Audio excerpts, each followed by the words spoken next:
I'm Tim Black, and we're going to be discussing the issue of conscience.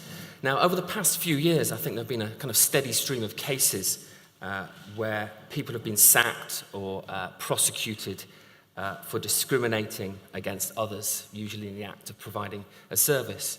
And we kind of, I think we're pretty familiar with many of those cases. You think of the B&B owners who turned down, the Christian B&B owners who turned down a gay couple, or the Christian registrar who refused to perform a civil partnership. And there are plenty of other cases where you've seen similar acts of discrimination. And the discriminators in each of these cases have always invoked freedom of conscience as a defense. They claim that they were merely acting according to their moral beliefs.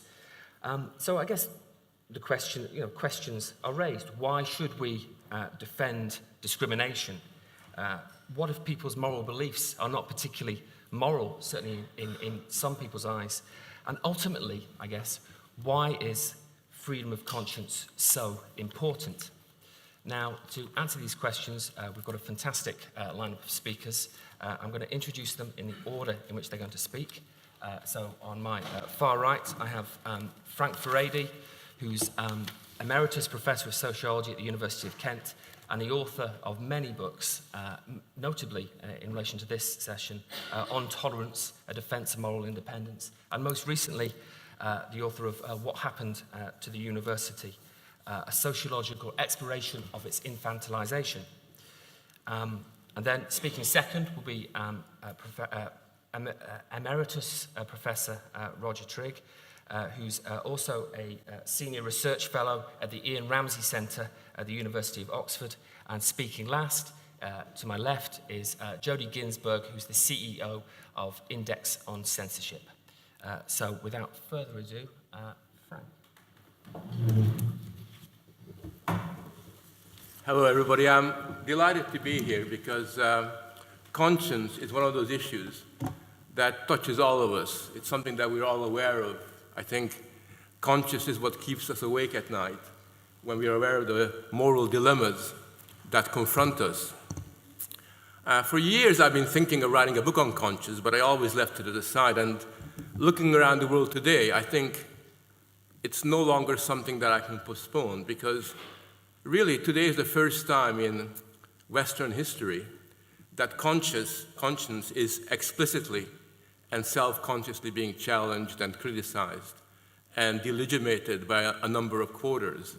And it's really quite interesting because ever since we have the first record of conscience working in the Greek tragedy of Antigone, different cultures and civilizations have all embraced it.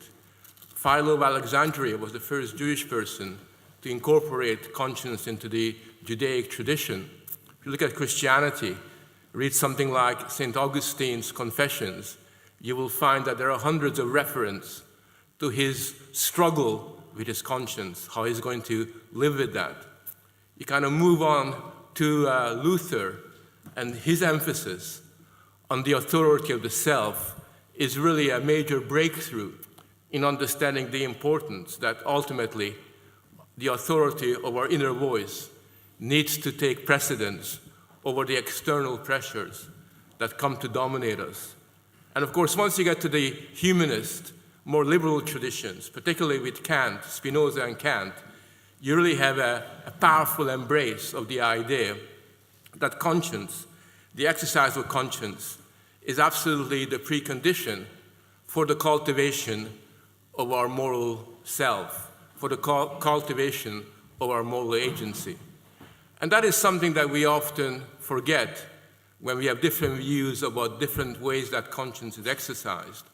And we forget the fact that at the end of the day, it is through being able to listen to our inner voice, being able to express what that voice communicates to us, that we have the capacity to, in the end, gain a degree of moral autonomy, something that's actually quite fundamental to the exercise of a democratic vision, to the exercise of a democratic society.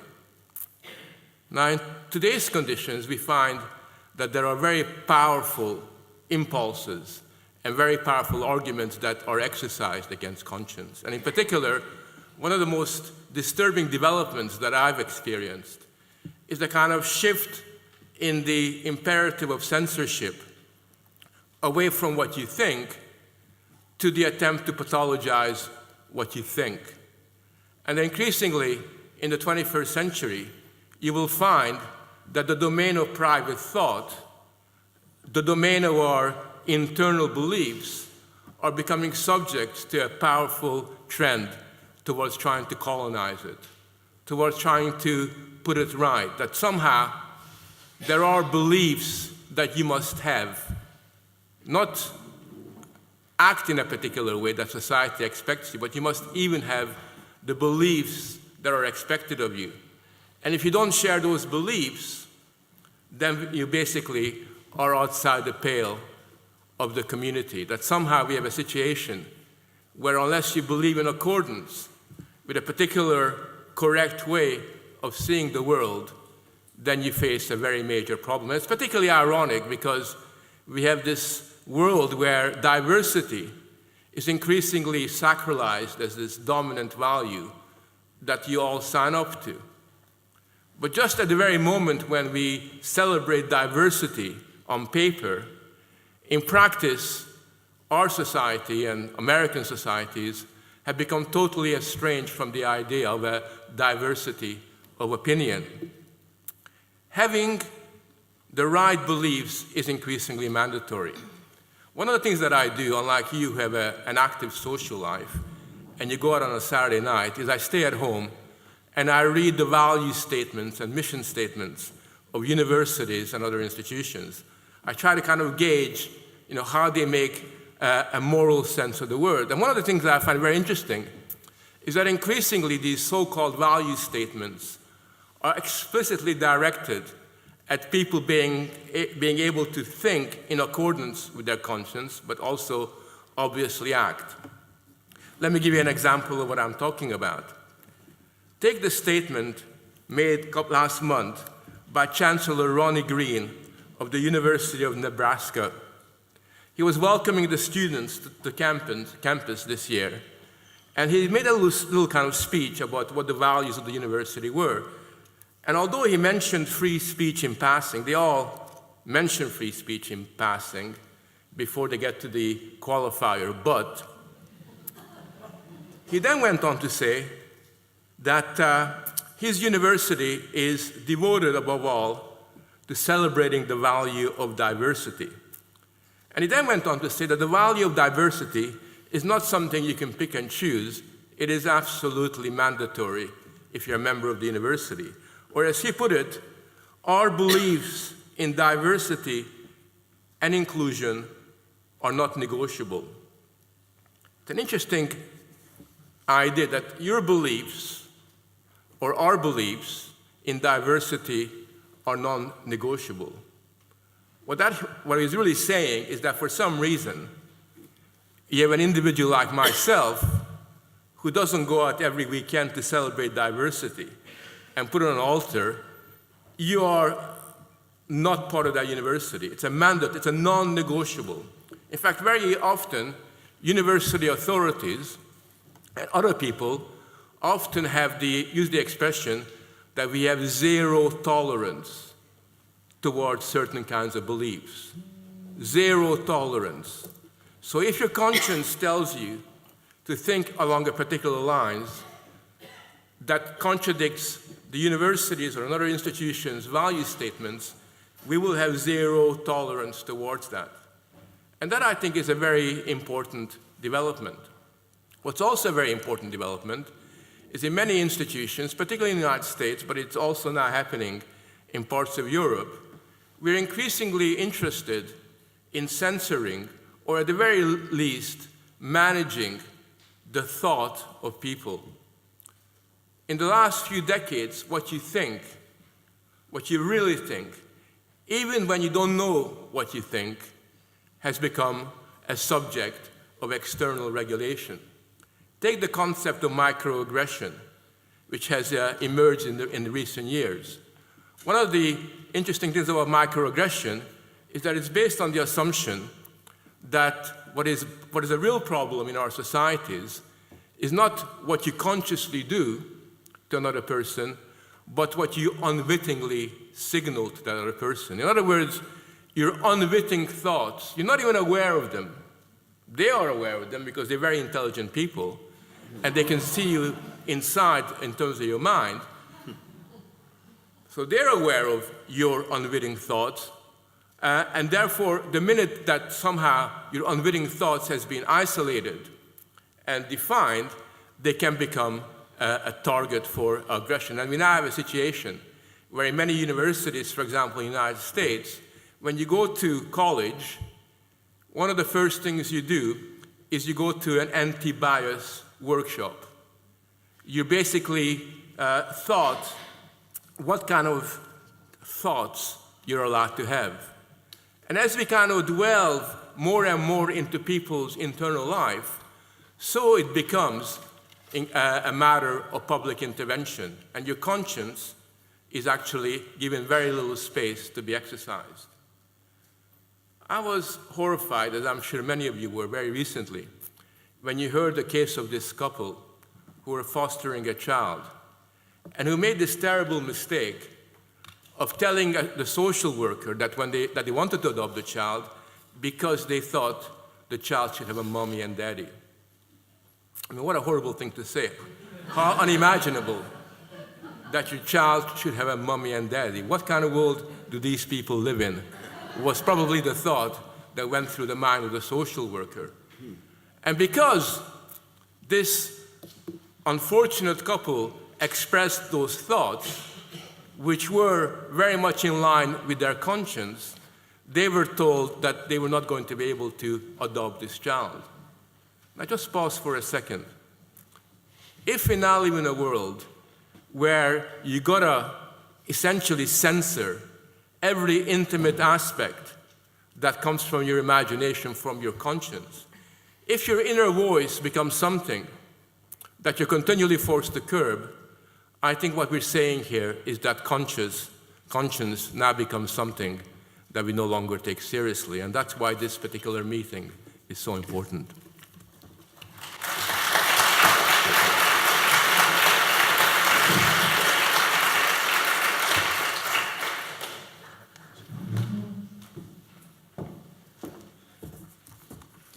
Well, thank you very much for inviting me. I regard this subject as being of extreme importance. Why?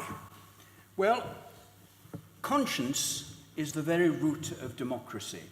Democracy assumes that we all contribute to the running of society to a greater or lesser extent, that we bring our judgment about what is right, what is good, into the common forum, and given that we will all disagree very much, I think, about many things, we have to come to some kind of agreement about how we will proceed. Now, we won't all get what we want, but unless we bring to that debate a prior conception of what's good and right, there is no point in the debate. Democracy is not about the majority so getting their way they extinguish the beliefs of the minority. Minorities can become majorities. But the important thing, and I don't worship diversity for its own sake, but as a means to reaching truth, it can be very important, by listening to other people, by understanding what they're saying, we might sometimes think, yes, they've got a point, and we must modify our views. Democracy is only necessary precisely because we do disagree. I've often, in various books I've written, advocated reasonable accommodation, which at least brings forward the idea that you should balance different claims. You shouldn't let one ride roughshod over the other. There is, I think, a view that the state must decide. Indeed, of course, when you erode institutions between the individual and the state inevitably gets more power because it has to act as some kind of referee and umpire between individuals, and gradually it gets more and more power to itself. But if we live in a country where we're only free if the state grants us that freedom, we only have rights because the state decides that we do, we're on the slippery slope to utilitarianism. I believe that we are free, that we have a certain human nature prior to entering into relationship in a state. The state recognizes that freedom. The state should guarantee that freedom. And if it doesn't, then, as I've said, we're on a very, very difficult path. Last year, we celebrated the sealing of Magna Carta in 1215. Now, was King John granting rights and freedoms through his power? I think he was rather recognizing ancient rights and freedoms that had pre-existed him and which not only had grown up in Anglo-Saxon England, but I think were there because of recognition that that is what human beings are. Freedom is not permission. We shouldn't ask the state. The state should be reluctant to take away our freedoms and, above all, should nurture people's consciences. Otherwise, freedom is eroded and power rules. Conscience is enormously important. I mean, the classic example, of course, is conscientious objection in time of war. I'm no pacifist, but I do think it's terribly important we respect people who have that kind of conscience, and they're telling us something important. Now, there are lots of contemporary examples where, in fact, this is being eroded. We can talk about cakes later. Some people would think, well, cakes are pretty trivial, though, again, I think it's on a matter of a slippery slope. We'll be talking about Ash's Bakery perhaps again, but let me just quote something the Northern Ireland Court of Appeal said recently. It said that the appellants, this was in the judgment on the case, may not provide a service that only reflects their own political or religious belief in relation to sexual orientation. In other words, if you're in business, you mustn't exercise any beliefs you have, and preferably you shouldn't have them. Now this, I think, isn't a matter of who do you serve in a shop, or don't like that person, I'm not serving them. It's my beliefs about what kind of practices I want to encourage, my worry about being dragged into complicity with that practice. Now, as I said, some people would think, well, cakes and messages on cakes aren't the end of the world. Can I just bring up the example of Canada at the moment? Last year, the Supreme Court in Canada ruled that what it coyly described as physician-assisted dying was somehow part of the Canadian Charter of Rights and Freedoms. Nobody had realized that before, though the charter is a fairly recent one. But anyway, they unanimously, and I suspect they were really just reflecting liberal opinion of a particular kind, they were saying, yes, assisted suicide is legal or should be legal, so is euthanasia. Now, all right, and I think that doctors are given some protection through not being forced to kill people. But it's a very limited protection, and there's a great row going on at the moment in Canada about something called effective referral, because if people think that actually I went into medicine to save lives, not to kill people, being told you must just walk down the corridor and hand over a patient to somebody else who will kill them, even if they want to be killed, that isn't, in fact, what they entered medicine for, and they think they're being complicit in something they regard as evil. But there's great pressure on those doctors actually to do that. If you don't do it yourself, you must make sure it's done. And pressure sufficient to say you're being unprofessional, must leave the profession if you don't do it. So even one's conscience about life and death is under threat. And it just shows once you let it just be just a little bit of a tweak of conscience on a little thing, it becomes big things. We'll be told there should be one law for all. Everybody should obey one law. But even Magna Carta, which I mentioned earlier, started off by talking of the freedom of the English Church in its first clause. In other words, it was limiting what it said to a certain area which didn't include the church. And I think there is a case sometimes for limiting law, not just thinking it has exceptions, but thinking that there are places the law shouldn't reach. Now, all this, of course, and this is part of a big issue, suggests that morality is not just a matter of preference. It's not just about me and my preferences. It's about what I think is conducive to the common good. It's what helps human flourishing. I'm bringing something to the debate. And I think that it's still important that we realize this. It's of the nature of democracy to allow debate, not to extinguish minority views. And we've already heard of what's going on in universities. I could talk a lot about that. But there is a tendency at the moment, amongst a lot of students even, to silence or wish to silence those who disagree with them. And that may deprive all of us of important insights. I think certainly the fact that someone may be offended by a view shouldn't be a reason for not allowing it to be heard. When I was in university and taught by a well-known atheist philosopher, I didn't actually agree with what he was saying, but it helped me come to my own views, and I thought that it was enormously stimulating to be confronted with challenges like that I had to answer. John Stuart Mill says that all silencing of discussion is an assumption of infallibility.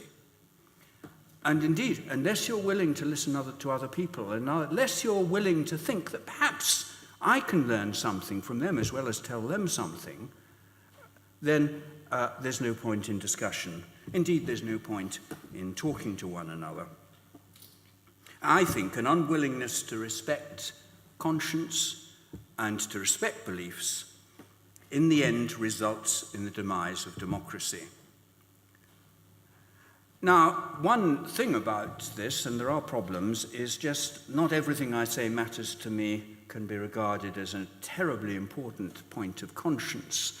And there's always going to be a matter of definition, particularly in law, about what is really important and what just somebody is being awkward about. I suppose that's why very often the debate centres around religion, because that's almost by definition what people consider most important in their life, whether they're affirming a religion or denying all religion. They're talking about human destiny. And so that's really important. So I'm not saying that every time everybody says that's against my conscience, you must accept what they say. One has to be reasonable about this. But I do think that on important issues, and one can, I think, more or less see what is important, life and death certainly is, then we ought to respect people's conscience. And another issue, which I think will probably come up later today, is, are we only talking about the conscience of individuals, or what about the conscience, if it has any, of corporate body? What even of the conscience of the state? I don't believe there's such a thing as neutrality in morality. So the idea that the state's a neutral umpire is, I think, very questionable. The idea that business can somehow operate in a moral vacuum is very questionable. It's probably, if it thinks it's acting in a neutral way, it's probably acting in ways that many people would think is rather immoral. But that's a big question. But let's not be too fixed on just the conscience of an individual. Actions by groups also have effects. Well, I look forward to the rest of the discussion. Thank you very much.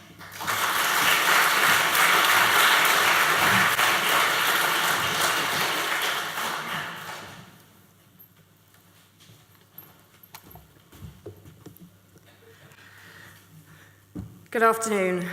Frank and Roger have talked about why freedom of conscience is vital, and for those of you who are hoping that the panellists might engage in some kind of argy-bargy on this subject, I'm afraid I'm going to agree with them both. But perhaps you might disagree, and that would lead us to some interesting debate. I want to talk about the corollary of this and talk a little bit from my own patch about not just why freedom of conscience is vital, but why it's vital that we are able to express that conscience, even, and I think especially, when our conscience and our ideas appear to challenge the status quo. And as Roger's already said, that's absolutely vital so that ideas can be tested and opinions can be challenged. And I want to argue that the failure to be willing to listen to those with whom we disagree has led to what I would call the development of an intolerance of intolerance. And that intolerance means that we fail to address those ideas with which we disagree. We've had a little bit of Mill. I'm going to give you a bit more Mill that I think is really pertinent on this question. He says, in On Liberty, the particular evil of silencing the expression of an opinion is that it is robbing the human race. And I think this is really relevant in relation to the seismic political changes we've seen both in the US, which is where I was last week, which is why I'm slightly losing my voice, and in relation to Brexit, which I think was a terrible thing. There you go, I'm exercising my conscience. If the opinion is right, Mill says, they are deprived of exchanging error for truth. If wrong, they lose what is almost as great a benefit, the clearer perception and livelier impression of truth produced by its collision with error. It's that collision of error, that ability for ideas to collide, that I think is absolutely vital. There's many ways of articulating what a conscience is, and perhaps we might get into some deeply philosophical debates later on. I want to think about it for the purposes of this discussion just with a religious bent, just because I think it's helpful to think of those examples. Blasphemy law in the UK was only abolished in 2008, astonishingly. But I would argue that it's creeping back into liberal democracies in other ways that mean, in effect, we're reintroducing the notion of blasphemy by the back door, and we might talk about that a little bit later. But it means, for example, that criticism of radical Islam is considered to be Islamophobic, and that criticism shut down, meaning that we close off any debate about whether we think radical Islam is a good or bad thing. It manifests itself in such a way that those critical of gay marriage, for example, because as Christians they believed it to be wrong in Ireland, felt that their views were shut down and not entertained in the discussion. They weren't allowed even to express their own personal beliefs and conscience. And we see the effect of that both at state level and societal level. So in state level, for example, Denmark recently decided that it wasn't going to rid itself of its archaic blasphemy law because of the need to protect religious feeling. It's deeply concerning if in 2015 we feel that we need to protect religious feeling in order to safely coexist as a society. But it also exists at societal level. So you will know, many of you will know Mariam Namazi, for example, who's spoken, I know, at previous Spike conferences, who's been shut down from a number of debates, again, for expressing her criticism of radical Islam, and that being seen to be Islamophobic. In many cases, she's been considered as preaching hate or voicing views that are considered to be hateful. If we start to shut those people down from expressing their opinions and their conscience, we can't have a debate about the rights and wrongs of the underlying issues.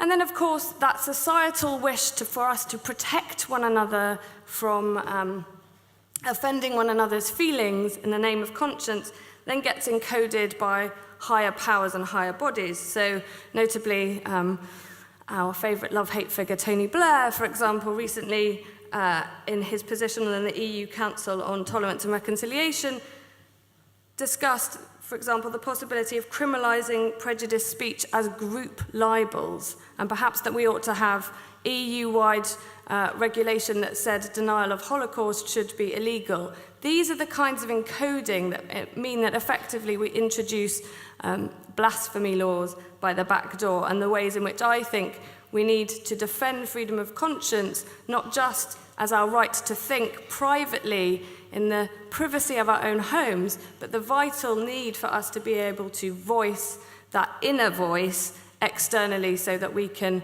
debate, discuss, and come to some kind of, hopefully, consensus about the kind of world we want to live in together. Thank you.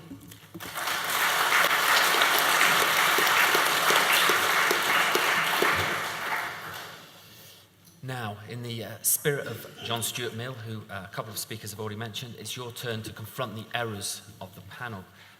So it would be fantastic if I could see a show of hands. I'm going to take, say, 4 or 5 questions. If you keep them short as well, that'd be great. Then we'll bring the panel back in. Okay, so over we go. Okay, there are two down here, towards the front. Just waiting for a microphone.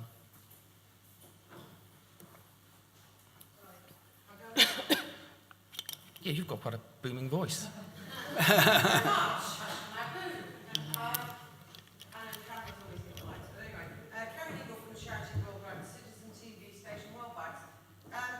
thing, to what extent... Make me even louder. Okay, to what extent is the Trump vote in America... Sorry to raise it, it's on everyone's mind. I noticed none of you did. To what extent is that a sort of two fingers to the shutdown in terms of you're not thinking correctly, what Frank Furedi refers to as correct thinking? You know, is it a backlash to that, as many journalists and writers have said, the opposition to sort of silently enforce or publicly enforce political correctness and the virtue signalling, which often means it, being a Hillary supporter, I'm not, or Trump, being a Hillary supporter might not be firmly held, but you would nonetheless vote and say go for Hillary to signal that you are more virtuous in your thinking and behaviour. So is the Trump vote a backlash? Second thing, because I know, Roger, in your essay, you did use the phrase tyranny of the majority. Is that a problem? And we know, obviously, in America that Clinton got more popular votes, in fact, overall. But is there such a thing as the tyranny of the majority? Because it now seems to be being used, as we've seen post-Brexit, in a very anti-democratic way to shut down those who've revolted against the elites' thinking in Britain. Fantastic. Roger, I was interested in your talking about a business moral conscience, and it's just in relationship to a discussion I've been having recently on the issue of the Daily Mail and the #Stop Funding Hate campaign, which I don't know if people have come across, but I think some people took objection to the Daily Mail, particularly talking about judges as the enemy of the people, and then widened it out as we don't like what the Daily Mail says about Calais and immigrants. And the Stop Funding Hate is trying to get businesses not to advertise in the Daily Mail. And so I've been having a discussion, aren't you censoring the press? Isn't it against freedom of speech? But the reply has come back from some people who are supporting that campaign. Now, all we're asking is businesses to look into their moral conscience. So we ourselves are not directly responsible for trying to shut down the Daily Mail, but we're asking businesses to think about their conscience. And I just wondered, is there a sort of an outsourcing of an attempt when people are fighting against people's conscience, or what is that? It just seems to be a new thing that's come up. Right, can I see the hands again, please? Right, the lady at the front.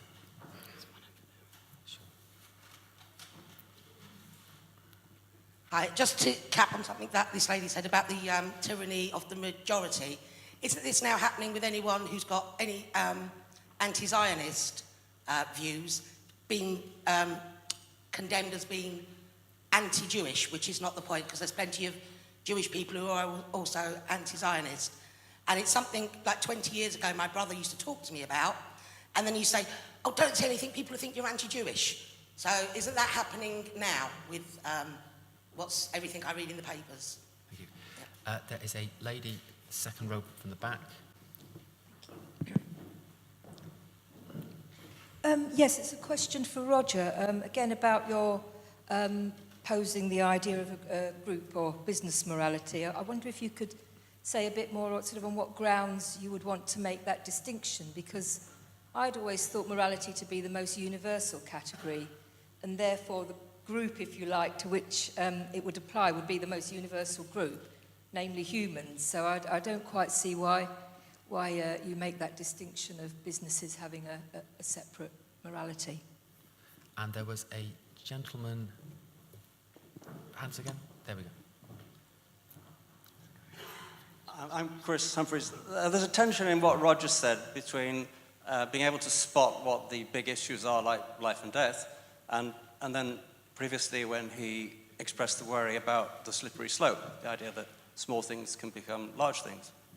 I think we all agree that there are things that the state can intervene in, and so it raises the question, as it were, at the next level down in the discussion, what criteria can we have for what the state is and is not entitled to do?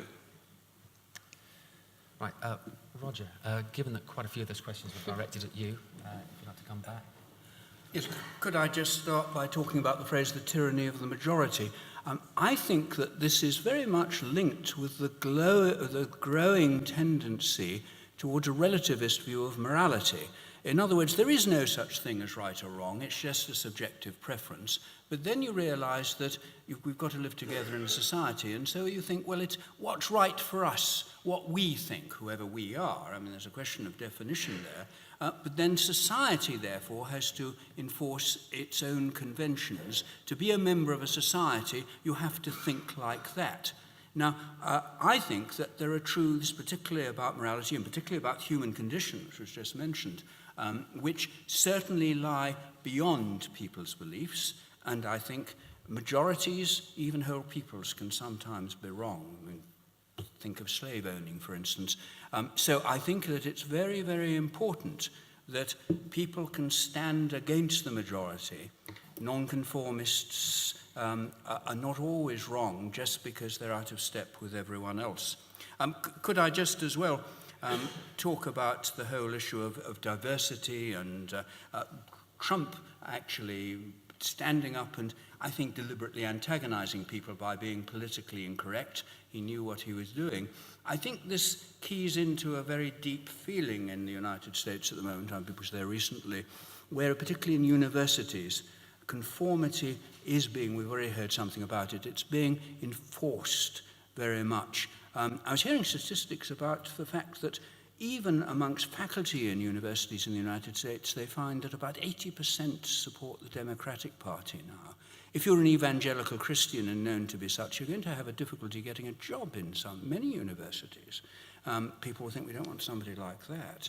And that means that the diversity of thought in universities is being constricted. And I've always thought, as I just referred in what I was saying earlier, to the fact that it's very good for students to be up against different views, even views that go against their most cherished beliefs. Universities should challenge views and help people to think clearly about them. That's being shut down. And then again, we're going back to this tyranny of the majority, because that's the view, everybody should hold it. Frank? Well, just as an aside, I always, as a Democrat, prefer the tyranny of the majority to the tyranny of the minority, which I think is the real problem that we're confronted with today, and we shouldn't overlook that. I think that the reaction to Trump is not, and the voting for Trump is not necessarily a healthy one, but in many respects is the mirror image of what it reacts against. And if you look at particularly the alt-right and their supporters and their childish way of provoking people and of using free speech in an entirely instrumental and opportunistic way, it's fairly evident that they are as censorious and they are as illiberal as the people that they criticize. And that's the tragedy of American politics, where both sides have become captives to this development. Can I just say that certainly from a liberal humanist point of view, the idea of institutions having conscience is totally irrational. It doesn't really make any sense.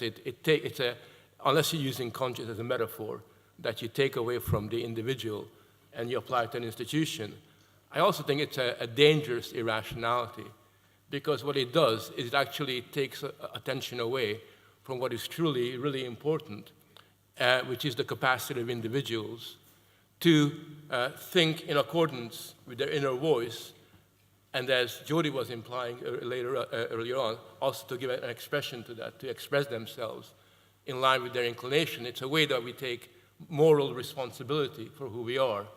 The relationship between conscience and moral responsibility in an individual is absolutely clear.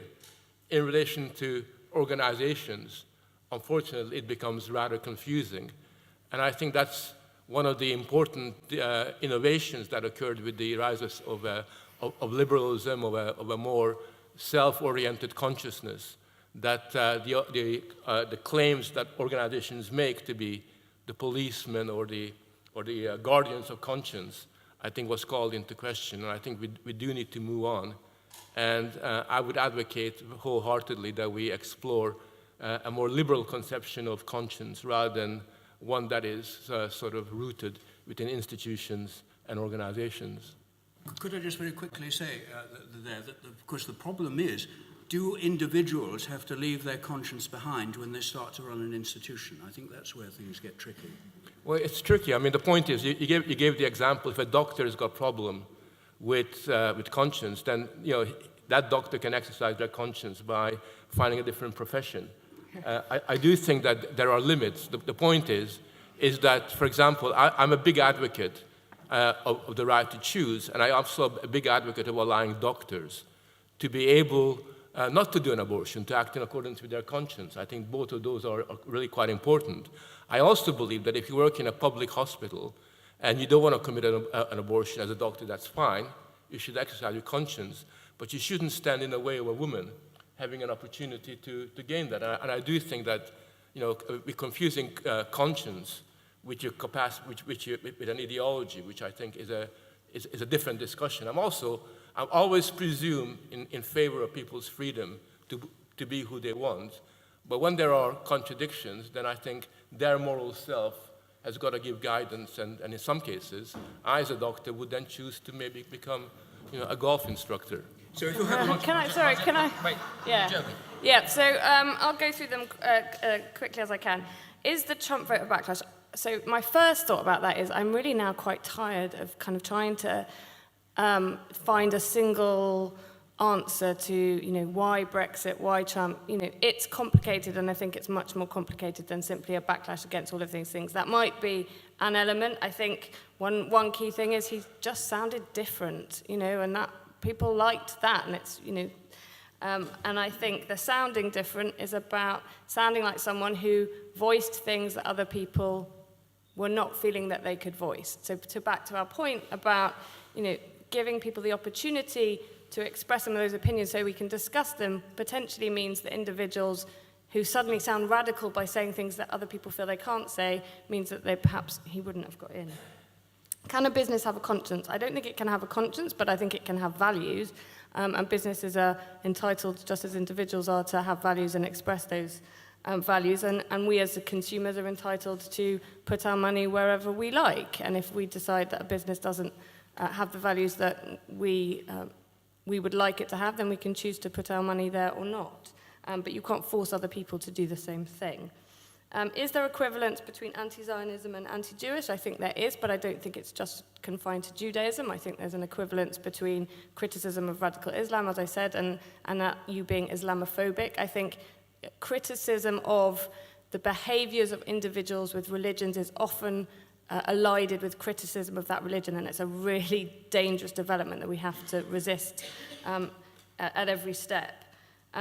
And what criteria can we have in terms of what state can and can't do? I think it's about thought to action. So we've talked a lot about freedom of conscience and being able to express your thoughts and your beliefs. That's different to being able then for those thoughts and beliefs to impede the thoughts and beliefs of others to express their own conscience or belief. So I think it becomes when it goes from thought to action, but most broadly. Okay, let's go back out to the audience. Okay, keep your hands up for a few seconds so I can clock the questions. There's a gentleman in the middle row here.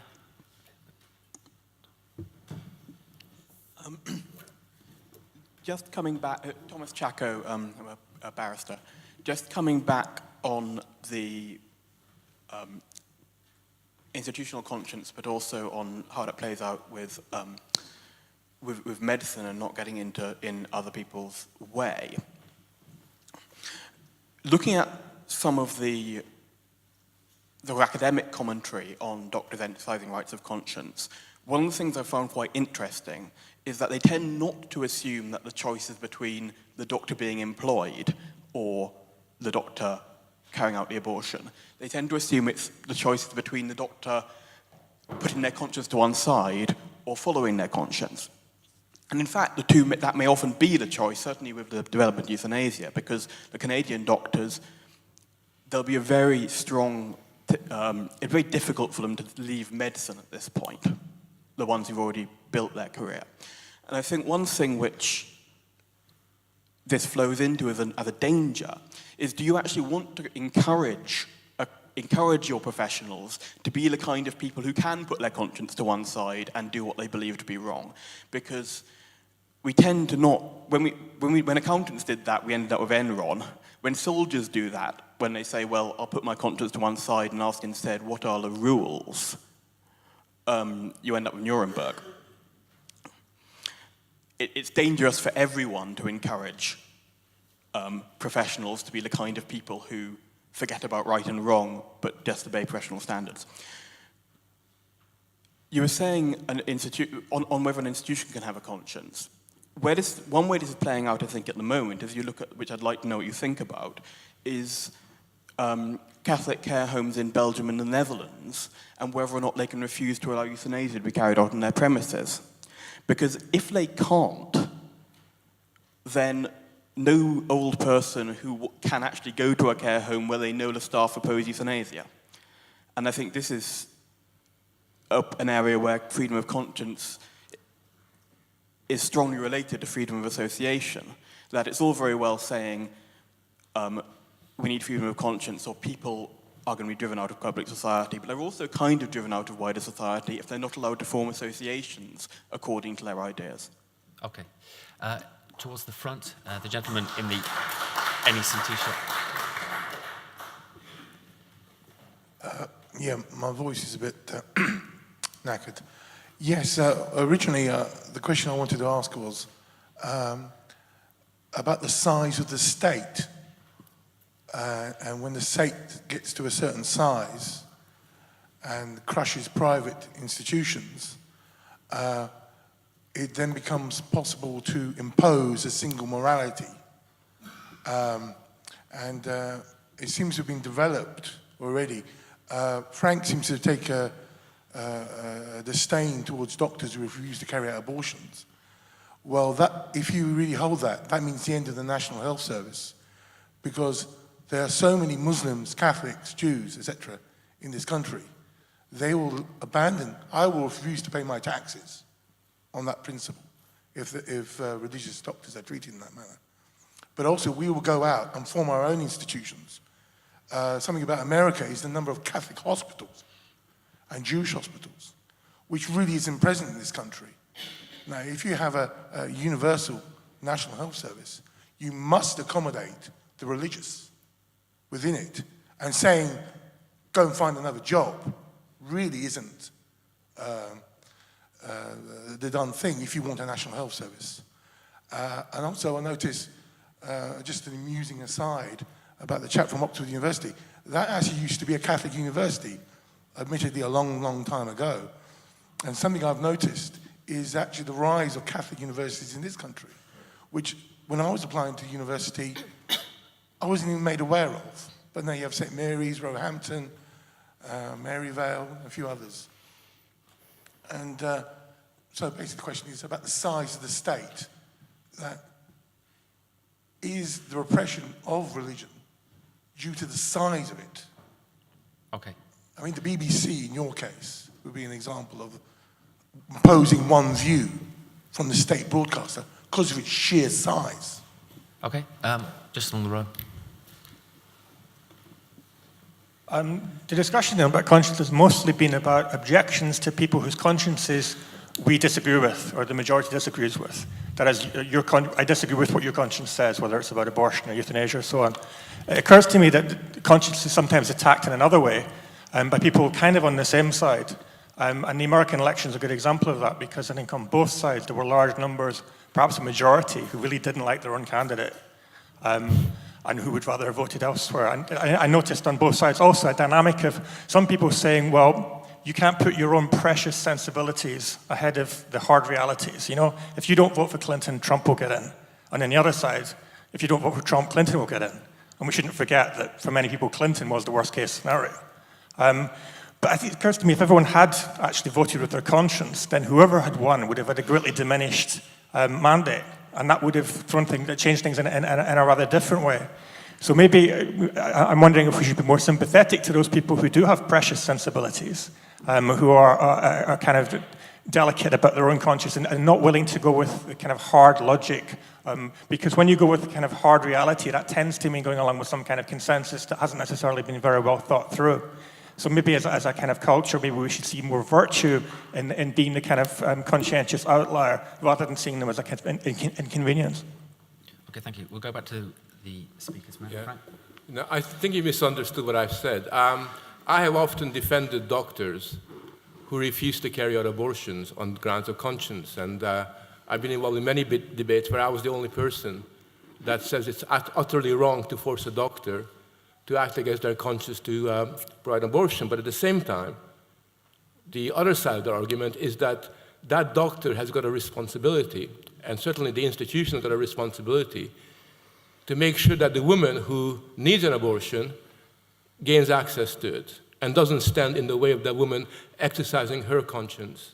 And the point that I made about you should get another job wasn't in relation to abortion.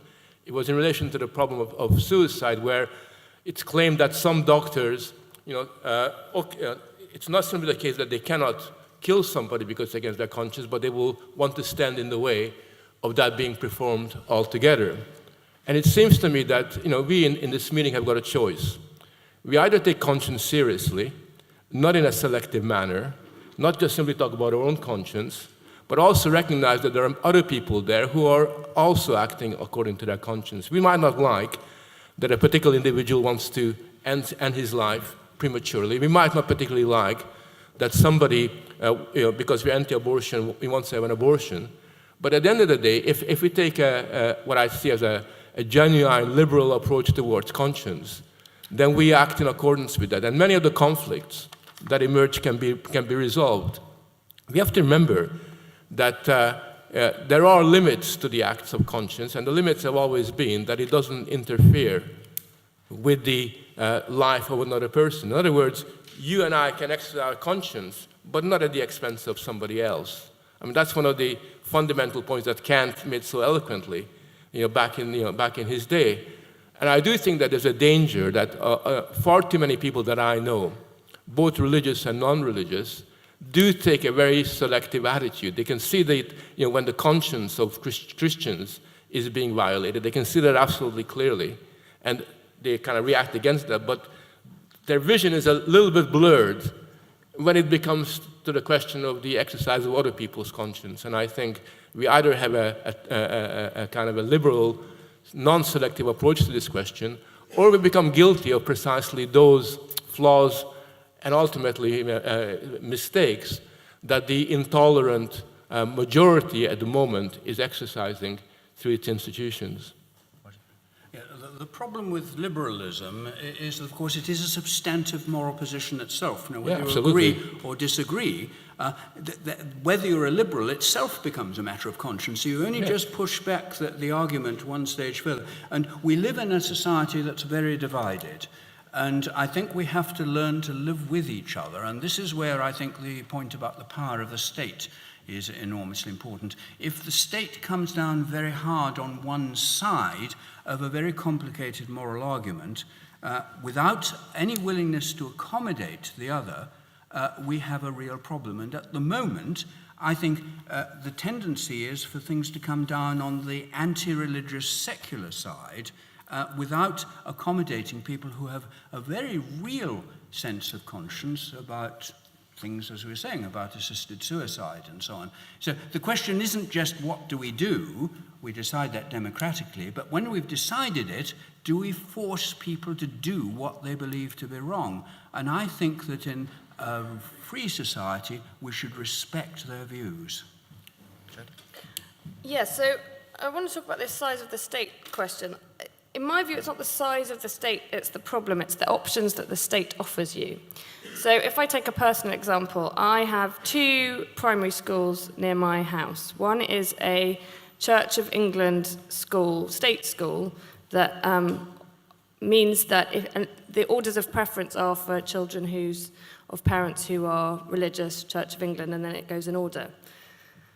I am not Church of England, and I am not willing, as some of my friends are, to pretend to be Church of England and go along for the year before my child goes to school in order to get my child a place, which means that I have no choice but to send my children to the other primary school, which means that in exercising my freedom of conscience, I am not given a choice of my potentially preferred option of state school. And I think that's where freedom of conscience and state become conflicted, when the state is essentially not offering you options that allow you to exercise both your freedom of conscience but also your freedom of choice to get, for example, the best school and the same level of schooling as somebody who just happens to be Church of England. And I think that's where you get real tension and real difficulty.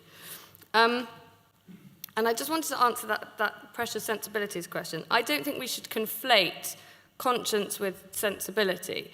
So, not being able to bring yourself to vote for Hillary, for example, may be a matter of conscience, but it may also be a matter of sensibility. And I think it's quite important that we're able to differentiate the two, because we have to understand what the outcomes might be if we decide that we just can't bring ourselves to vote for X candidate. Then we have to be willing to say we're prepared for the outcomes of the other person, for example, getting in. And that may be a matter of conscience, but actually, if it's just a matter of sensibility and you end up with the result that is contrary to your own conscience, then you have a problem, I think. Right, let's go back out to the audience. Let's see some hands. Viv, actually, your hand is firmly raised. I might trip over myself on this one, but I really agree, and Spike spends a lot of time arguing for diversity, if you like, of thought in universities, and how you can only believe in one thing. And for example, I really liked what this sociologist did when she spent 5 years in Trumpland, as it were. And one of the things she said is that, I had an option of going in there and just thinking, you're going to arm me with lots of arguments for my argument, or I could turn my alarm bell off inside. And I really liked that phrase. However, is just being open all the time, not really making your mind up, is that in and of itself good? I know, Jodie, you're not saying this, I think, but there tends to be almost a tilt the other way, which is we've all got to be open to everyone. And in a sense, when we're talking about the freedom of conscience, real attacks is when you vehemently believe, when you really say, no, I'm right on this, and I'll listen to you, but I'm right. And it's then when people start saying, oh, no, you're insulting me. Oh, no, you're offending me. And there's a bit of me that wants to stick up with that. For that idea of just saying, you know what, I'm right, and this is what I believe. That kind of knowing your own mind. I don't know if there's a conflict in that, but I wanted to ask. Right, towards the front. Okay.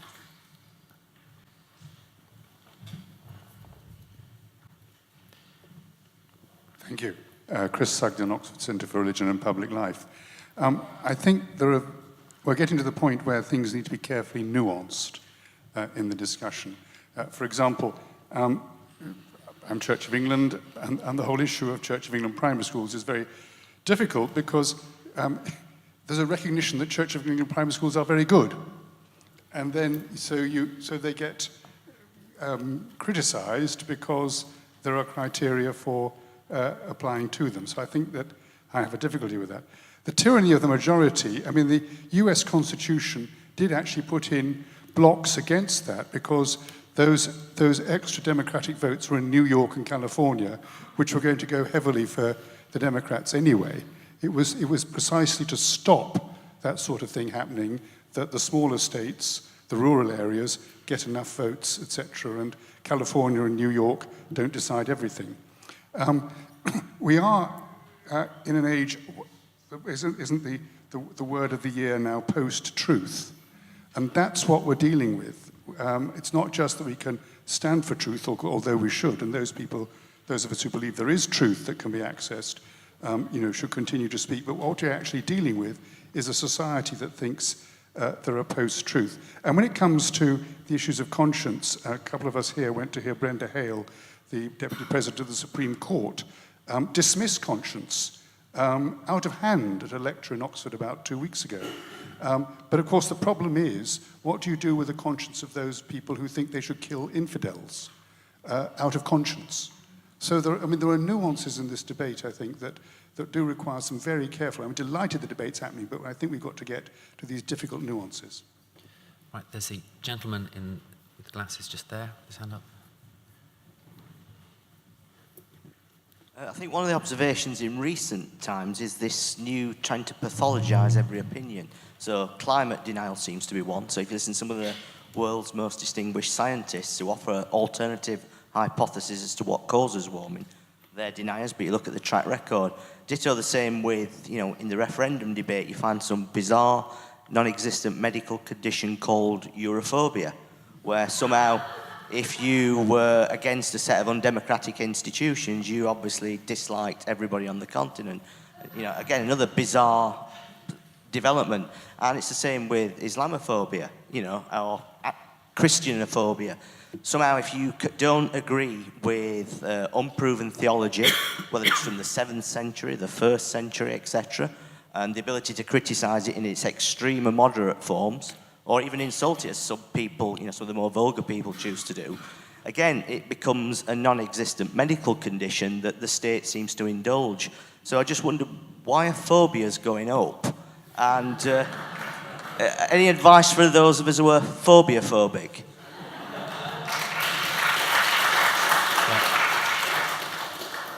There is a gentleman second, actually, right to the back. Let's go right to the back. Ella, no?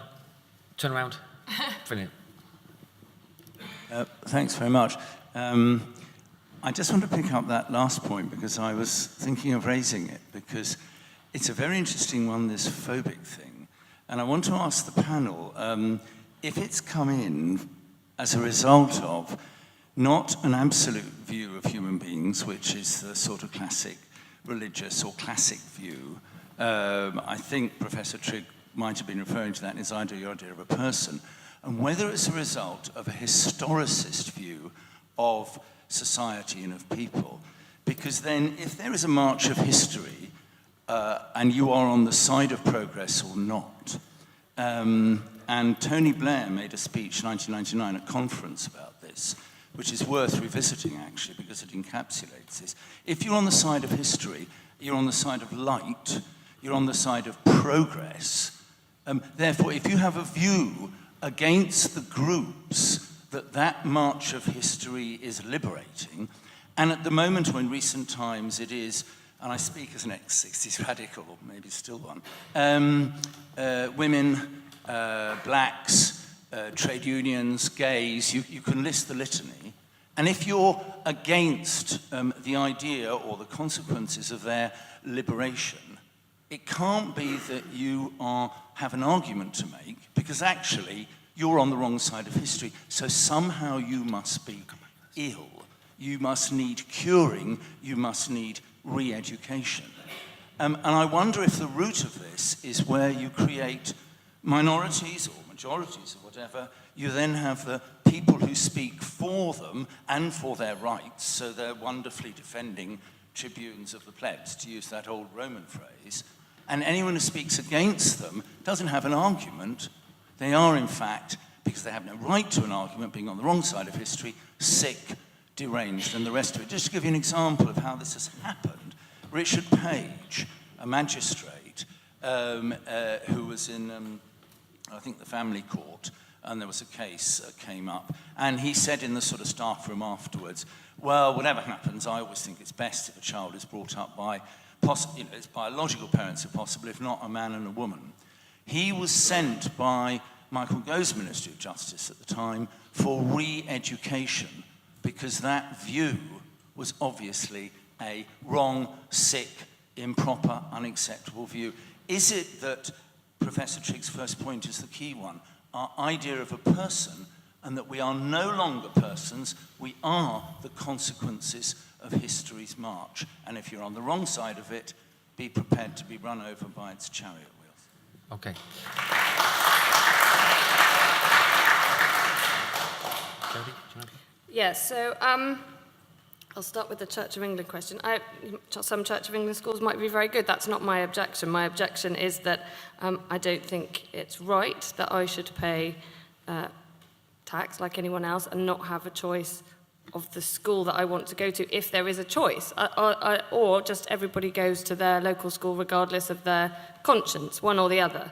But this way means that conscience means that I don't get the same choices as other people. I've just written notes that I now can't read. Oh yes, Viv's point. Say I might have misunderstood this. So is there value in just saying I'm right? Is that the question? Is she gone now?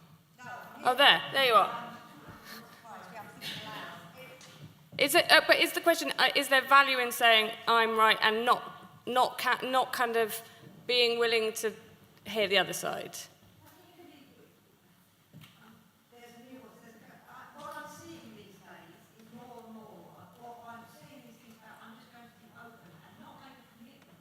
Oh yeah, no, yeah, and that's part. Yeah, I mean I think that's partly a problem of where we've got to, particularly in academic debate, is that people are more and more nervous about saying what they think, particularly if it's out of the status quo, and that's really problematic. And there is huge value in just being able to say, look, this is what I think, deal with it, as long as, I think, you're willing to hear someone else say the same back to you.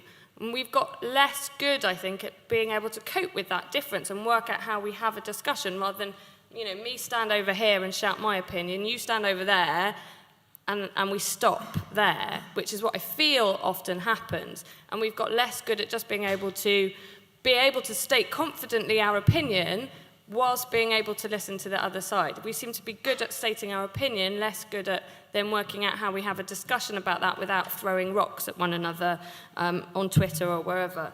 I'm not sure about this March of History question, because that seems to me to suggest that you might look at it and say, well, apartheid ended and it ended in one way. If you question that, you're a nutter, and but you could also just be a white supremacist, right? So I think it's more complicated than simply just, you might be on the wrong side, because there's legitimate ways to critique that. So that would be my comeback to that. Yes, on the question of commitment, it's something I've thought about for many years. I once wrote a book called Reason and Commitment, and the question is, can I be wholly committed to something and still realize there's another side, that people disagree with me? And of course, one ought to be able to. One ought to be able to bet one's life on something, but still realize there are other people who would be betting their life on something else, and be willing to converse with them. Now, the point about phobias is that these are conversation stoppers. If you say that's Islamophobia, it means I'm not going to talk to you anymore. We're not talking about this anymore. And there's no more threat to democracy than a willingness to shut down argument, which is, I think, all too often happening nowadays. In a democracy, we must, I think, argue with each other, and in the end, hope that our elected representatives can make decisions while still allowing room for people to disagree. Judges have been mentioned a lot. Can I just mention that one trend in our modern society that does worry me is the tendency to think that judges are like, in a sense, Plato's philosopher kings, that they know what's right and good, and when the rest of us disagree, they can decide. I mean, they're as much a product of their time and place as any of us. And I think that one ought to be very suspicious of judicial activism, which you find in a lot of Western countries, whereby judges, I think, are trespassing on what Parliament, Congress should be deciding. At least with your elected representatives, you can get at them and hold them accountable. With judges, you can't. And I don't believe they're infallible. They're there to administer the law as decided by Parliament, not to decide what Parliament should decide.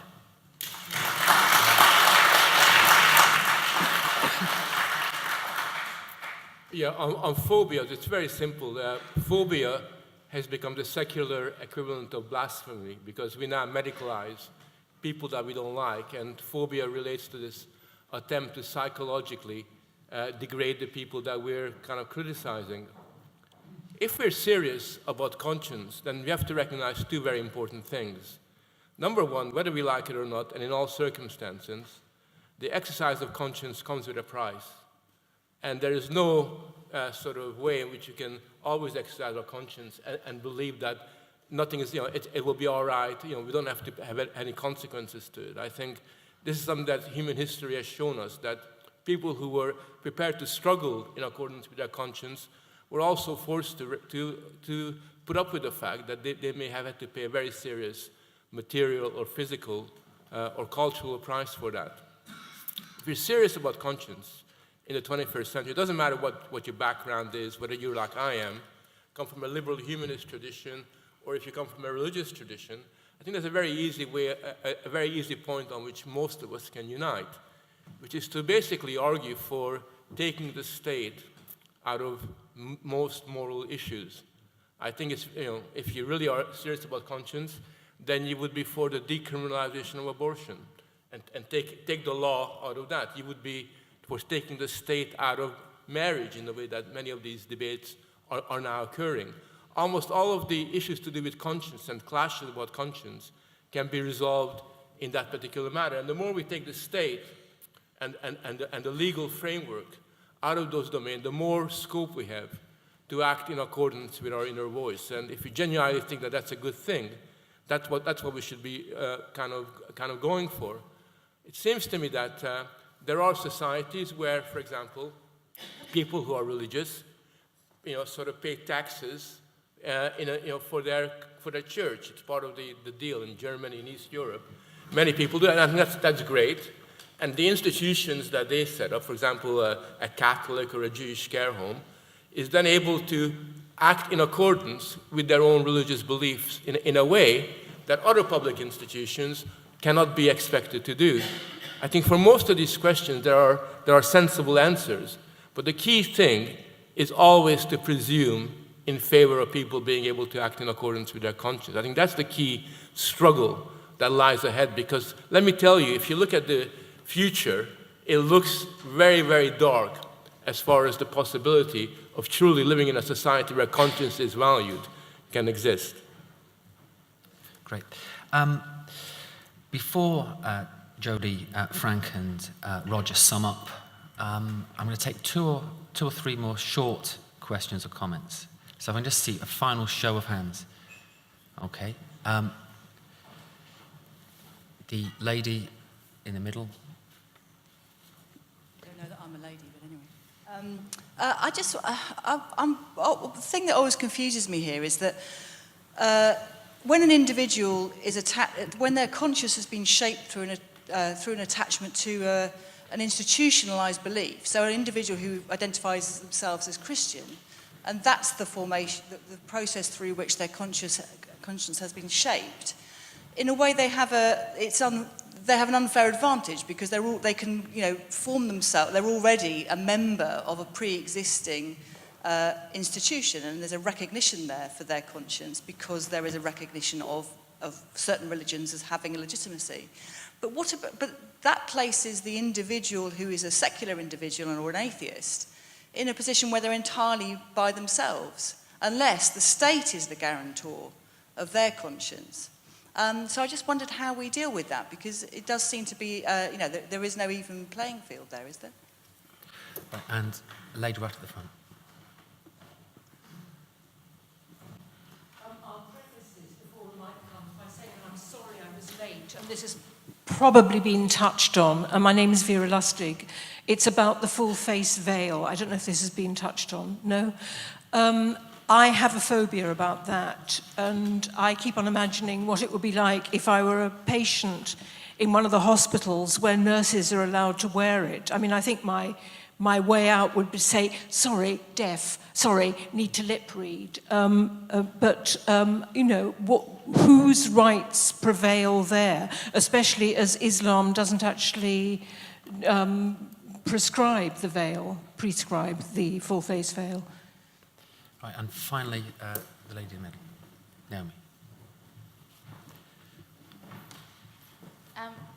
So I remember a story a few years back about Muslim employees in M&S, I think, who didn't want to serve pork to people in the food shop. And I think I'm right in remembering that M&S said, okay, fine, you don't have to. And whilst I would agree that a doctor shouldn't be forced to perform an abortion if they don't believe that they should, I'm not sure I could side with an employee who won't serve someone else pork because they don't believe it's right to eat pork. So I'm wondering where the line is on freedom of conscience, and at what point an employer has to respect their employees' freedom of conscience, and at what point they can say, no, that's the job. Okay, so our speakers are now going to sum up. Frank, do you want to go first? Yeah, on being an individual, I'm afraid that the exercise of conscience is always an individual matter. I have to remember that religious people do not have a moral authority when it comes to conscience, because it's not as if they've been so open to its exercise in practice in historical terms. But even within religion, if you look at the great religious figures who have struggled with their conscience, if you read someone like Kierkegaard, you'll find that what you have there is an individual who is really struggling with his conscience. It's very much aware of their alienation, their estrangement from other people. So that's why I said earlier on that the exercise of conscience does come with a price. It's not, people think, oh yeah, this is what I think, that's cool. That's not really how it works. We do struggle with it because it is through that we gain our moral self and our moral agency. I think that the questions about its practical, how this works in practice, are often confused. I mean, if you take the whale, I mean, I told people at my university that I would never lecture anybody whose face I don't see. It wasn't a matter of conscience. It was just a matter of pedagogy. That in a sense, if I'm going to communicate with somebody, I got to see what they look like. I've got to see their facial expression, their reaction. If I go into a hospital and I talk to a doctor who I don't see, I'm going to tell that doctor to, sort of go away and bring somebody else back. It's not a matter of conscience. It's a matter of safety, health safety. Who am I talking to? I mean, there are some very basic practical questions. And at the end of the day, the basic law that I subscribe to is we presume in favor of conscience. So if there's a lady at M&S doesn't want to serve pork, I'm her co-worker, I will say, okay, well, I'll serve the pork, you do something else. But if there isn't anybody like me, then I'm afraid that, in that job you will have to serve pork. Sort of that, or you get a job somewhere else, because it is a contract that you sign up to as an employee, sort of does not necessarily, and in most cases, does not have a conscience clause. That's not how the world works, nor should it work in that particular way. But nevertheless, that doesn't stop us from coming to sensible arrangements where we do whatever we can to respect people's inner voices, their inner lives, their inner inclinations, as much as we can. And where we can't, then we have to have a grown-up discussion and a grown-up debate about it, which is why I think that the more we can take the law out of these things and allow these decisions to be decided by human interaction and common sense, the more we get the state off our back in relation to these matters, the more we will be able to act conscientiously in accordance with our moral bearings. Thank you, Frank. Roger? I just want to make 2 points. The first is that, of course, by looking only at conscience, we inevitably start to think of it in terms of just what an individual thinks. But consciences are usually not formed in a vacuum. They're formed in society, and particularly within institutions. And going back to the question of the power of the state, unless you have institutions as buffers between the individual and the state is going to get much more power. Now, this very building is a witness to the fact that it isn't only religious people who look to the idea of institutions. I mean, this building is provided for humanists and atheists. And I do think that it's very difficult as a human being to exist in isolation. We do depend on other people, and we do depend on institutions to draw on and test our views. And any society that undermines any institution of whatever kind, churches, trade unions, etc., is, I think, doing itself a grave service. On the other point about the veil, I think this is just an illustration where something I've mentioned before I think is terribly important. Reasonable accommodation of these views is important. Now, there'll be arguments about what's reasonable, but I don't think a nurse or a teacher dealing with another individual can interact with them properly if you can't see their face. Whereas if somebody wants to walk down a street with their face veiled, that might be a different matter. So I think it's a matter of what's reasonable in the context. And that, with a certain amount of give and take, should very often be a matter of interpersonal negotiation. Jodie. So, indeed, I think the veil point and the point you made here is about freedom to think and how that translates in your ability to act, but also the ability of others to act and exercise their own conscience. And it's at that interplay that those things get manifested. And I think you have to be simply sensible about these things. If you are Jewish and decide that and your religion, for example, forbids you to handle meat unless it's kosher, you wouldn't work in a non-kosher butcher, because then that butcher wouldn't be able to operate, and therefore you would be impinging on the ability of that butcher to act. Similarly, if you were asked to be a religious studies teacher and you turned around and said, I will only teach creationism, that impinges on that prevents you from being able to do that job, and indeed on the ability of the learners to get what is expected from that position. And the final thing I want to say is, and this is a more general point about this discussion in general, I think what we have to be really, really careful of is having these discussions in echo chambers. I think in isolation. We've mentioned this thing about, this is my opinion, I'm going to stand here with my opinion, you stand over there. And I think even as advocates of freedom of conscience and freedom of thought and freedom of expression, we ourselves are often at risk of simply not hearing the people on the other side because we're so convinced that we're absolutely right, which we are, obviously. But there is a great danger in simply preaching to the choir, and I think we just need to be aware of that in all of our efforts. Thank you, Jodie.